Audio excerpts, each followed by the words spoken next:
अस्सलाम वालेकुम, welcome to Abu Tayyab e learning. मैं हूँ शकील और आज हम बनाएंगे DOL स्टार्टर यानी डायरेक्ट ऑनलाइन स्टार्टर। ये स्टार्टर 3 फेस मोटर को कंट्रोल करने के लिए इस्तेमाल होता है। DOL स्टार्टर कंट्रोल पैनल का बेसिक और सिंपल सर्किट होता है। अगर आपका DOL का कॉन्सेप्ट क्लियर है तो ही आप कंट्रोल पैनल और इंडस्ट्रियल ऑटोमेशन के बाकी सर्किट्स को समझ सकते हैं।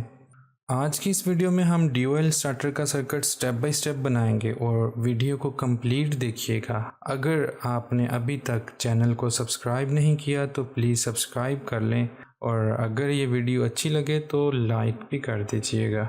तो सबसे पहले हम इस सर्किट के लिए रिक्वायर्ड कंपोनेंट्स की लिस्ट बनाते हैं। इसके लिए जो मेन कंपोनेंट है वो मैग्नेट कॉन्टैक्टर है। तो इसके लिए एक मैग्नेट कॉन्टैक्टर चाहिए, एक मोटर प्रोटेक्शन सर्किट ब्रेकर चाहिए और ओवरलोड रिले चाहिए। और इसके अलावा ऑन पुश बटन और ऑफ पुश बटन भी चाहिए। और बाज़ दफ़ा DOL बनाने के लिए ऑन पुश बटन और ऑफ पुश बटन की जगह पे सिलेक्टर स्विच लगाया जाता है। तो इस वीडियो के अंदर हम दोनों किस्म के सर्किट्स बनाएंगे, on push button of push button use करके भी और सिलेक्टर स्विच यूज़ करके भी। और इनके अलावा जिस मोटर को हमने कंट्रोल करना है वो मोटर चाहिए और मोटर को चलाने के लिए 3 फेस सप्लाई चाहिए। इन तमाम कंपोनेंट्स और इनके काम करने का तरीका मैं पिछली वीडियोस में मुकम्मल तौर पर एक्सप्लेन कर चुका हूं और अगर आपने वो वीडियोस नहीं देखी तो वो वीडियोस भी ज़रूर देखिएगा। और अब चलते हैं सर्किट की तरफ। DOL सर्किट की वायरिंग 2 हिस्सों पर मुश्तमिल होती है, कंट्रोल वायरिंग और पावर वायरिंग।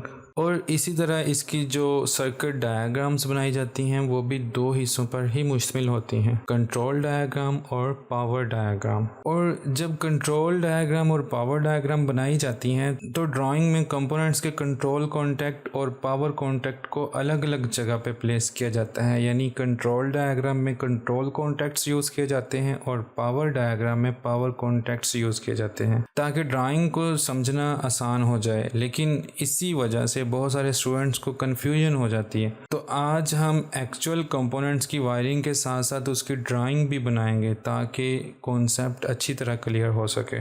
तो चलिए ड्राइंग बनाना स्टार्ट करते हैं। तो ये 3 फेस सप्लाई है और 3 फेस सप्लाई के बाद हम सबसे पहले मोटर प्रोटेक्शन सर्किट ब्रेकर को प्लेस कर देते हैं, उसके बाद मैग्नेट कॉन्टैक्टर और उसके बाद ओवरलोड रिले और इसके बाद 3 फेस मोटर जिसको हमने कंट्रोल करना है। तो पावर सर्किट जो है इसका वो बहुत ही सिंपल है। 3 फेस ब्रेकर की इनपुट पे कनेक्ट कर देंगे, ब्रेकर से लेके मैग्नेट कॉन्टैक्टर के साथ कनेक्ट कर देंगे और कॉन्टैक्टर से लेके ओवरलोड रिले के साथ और ओवरलोड रिले से मोटर के साथ। और साथ ही देखिए इसकी डायग्राम भी बनाते हैं हम, जितने भी ये कंपोनेंट्स यूज़ हुए हैं इनके सिंबल बना के और उसको भी सेम इसी तरह कनेक्ट कर देते हैं। तो ये पावर डायग्राम बन जाएगी।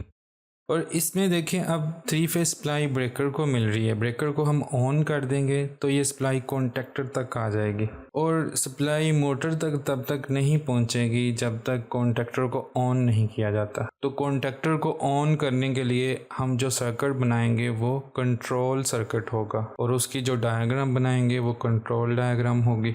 कॉन्टैक्टर को ऑन करने के लिए कॉन्टैक्टर की कॉइल को एनर्जाइज किया जाता है। कॉन्टैक्टर की कॉइल को एनर्जाइज करने के लिए अब इस कॉन्टैक्टर की जो कॉइल है वो सिंगल फेज है, उसे 220 वोल्ट चाहिए। तो उसकी जो एक पॉइंट है उसको न्यूट्रल चाहिए, दूसरे पॉइंट पर फेज चाहिए।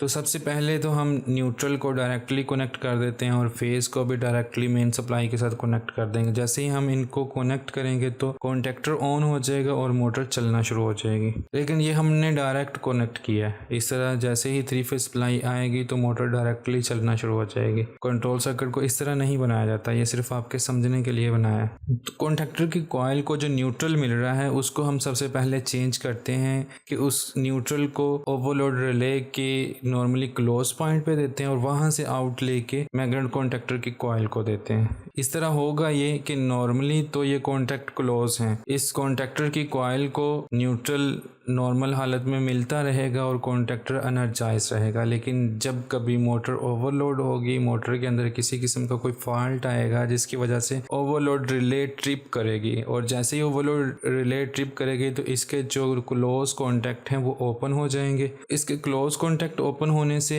न्यूट्रल जो कि मैग्नेट कॉन्टैक्टर की कॉइल को जा रही है वो कट ऑफ हो जाएगी, जिसकी वजह से कॉन्टैक्टर की कॉइल डी एनर्जाइज हो जाएगी, कॉन्टैक्टर ऑफ हो जाएगा और मोटर की 3-फेज सप्लाई ऑफ हो जाएगी। और डायग्राम में भी हम इसी तरह ओवरलोड रिले के कॉन्टैक्ट्स ऐड कर देते हैं। और इसके बाद हम एक सिलेक्टर स्विच यूज़ करते हैं। मैंने आपको बताया था कि सिलेक्टर स्विच यूज़ करके भी DOL बनाया जाता है, on push button of push button use करके भी DOL बनाया जाता है। तो सबसे पहले हम सिलेक्टर स्विच यूज़ करते हैं जो कि आम स्विच की तरह होते हैं, और जो फेज़ हमने कॉन्टैक्टर की कॉइल को दिया था उसके दरमियान में वो स्विच लगा देंगे। तो स्विच से होगा ये कि हम इस कॉइल का जो फेज़ है उसको ऑन या ऑफ कर सकते हैं। तो इस तरह कॉइल को मिलने वाला फेज़ अगर हम ऑफ कर देंगे तो मोटर ऑफ हो जाएगी, क्योंकि कॉइल एनर्जाइज नहीं होगी, कॉन्टैक्टर ऑन नहीं होगा, मोटर ऑफ रहेगी। और जैसे ही इस सिलेक्टर स्विच को हम ऑन कर देंगे तो मैग्नेट कॉन्टैक्टर की कॉइल को फेज मिलना शुरू हो जाएगा, जिससे मैग्नेट कॉन्टैक्टर की कॉइल एनर्जाइज हो जाएगी, कॉन्टैक्टर ऑन होगा और 3-फेज सप्लाई मोटर को मिलना शुरू हो जाएगी, मोटर ऑन हो जाएगी।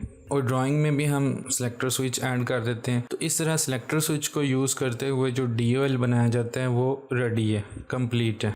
लेकिन अगर on off push button use करने हो तो सिलेक्टर स्विच की जगह पे ऑन ऑफ पुश बटन लगाए जाएंगे। तो सबसे पहले हम ये काम करते हैं कि सिलेक्टर स्विच की जगह ऑन पुश बटन लगा देते हैं। आप जानते हैं कि ऑन पुश बटन को जब तक पुश करके रखते हैं तो वो क्लोज रहता है, तब तक मोटर चलती रहेगी। लेकिन जैसे हम उसको छोड़ेंगे तो वो ओपन हो जाता है, जिसकी वजह से कॉन्टैक्टर की कॉइल को सप्लाई नहीं मिलेगी और कॉन्टैक्टर डी एनर्जाइज हो जाएगा, मोटर ऑफ हो जाएगी। मोटर को कंटिन्यू ऑन रखने के लिए ऑन पुश बटन के पैरेलल में होल्डिंग कॉन्टैक्ट्स यूज़ किए जाते हैं, और इस स्विच के सीरीज में एक ऑफ पुश बटन लगाया जाता है। Of push button normally close होता है और जब इसको एक बार पुश करते हैं तो ये ओपन हो जाता है, और जब छोड़ देंगे तो वापस क्लोज हो जाएगा। और होल्डिंग कॉन्टैक्ट्स क्या होते हैं? होल्डिंग कॉन्टैक्ट्स हम इसी कॉन्टैक्टर के नॉर्मली ओपन पॉइंट्स यूज़ करेंगे, जिनको हम ऑन पुश बटन के पैरेलल में लगा देंगे। जैसे ही हम ऑन पुश बटन को प्रेस करेंगे तो फेज मैग्नेट कॉन्टैक्टर की कॉइल को मिलेगा और कॉइल एनर्जाइज होगी, मैग्नेट कॉन्टैक्टर ऑन हो जाएगा। मैग्नेट कॉन्टैक्टर ऑन होने से इसके कॉन्टैक्ट्स जो ओपन थे वो क्लोज हो जाएंगे, मोटर चलना शुरू हो जाएगी, और साथ ही इसका जो नॉर्मली ओपन कॉन्टैक्ट है वो भी क्लोज हो जाएगा। Normally open contact on push button के पैरेलल में लगा हुआ है तो करंट को एक दूसरा रास्ता भी मिल जाएगा जो कि ऑन पुश बटन से गुजरने की बजाय इस क्लोज कॉन्टैक्ट से गुजरना शुरू हो जाएगा, जो कि नॉर्मली ओपन था लेकिन इस टाइम पर वो क्लोज है। तो इस हालत में ऑन पुश बटन को रिलीज करने से, छोड़ देने से भी मोटर ऑन रहेगी, क्योंकि फेज नॉर्मली ओपन कॉन्टैक्ट जो कि इस टाइम क्लोज है उसमें से गुजर के मैग्नेट कॉन्टैक्टर की कॉइल को एनर्जाइज कर रहा है। और अगर मोटर को ऑफ करना हो तो ऑफ पुश बटन प्रेस करेंगे। जैसे ही हम ऑफ पुश बटन को प्रेस करेंगे तो फेज कट ऑफ हो जाएगा, जिसकी वजह से कॉइल डी एनर्जाइज हो जाएगी, कॉन्टैक्ट्स जो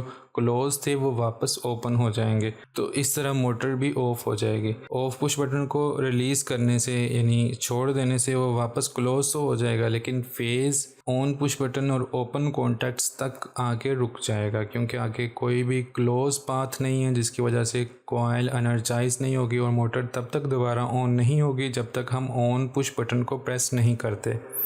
तो इस तरह नॉर्मली ओपन कॉन्टैक्ट्स जो कि ऑन पुश बटन के पैरेलल में लगाए जाते हैं वो होल्डिंग का काम करते हैं।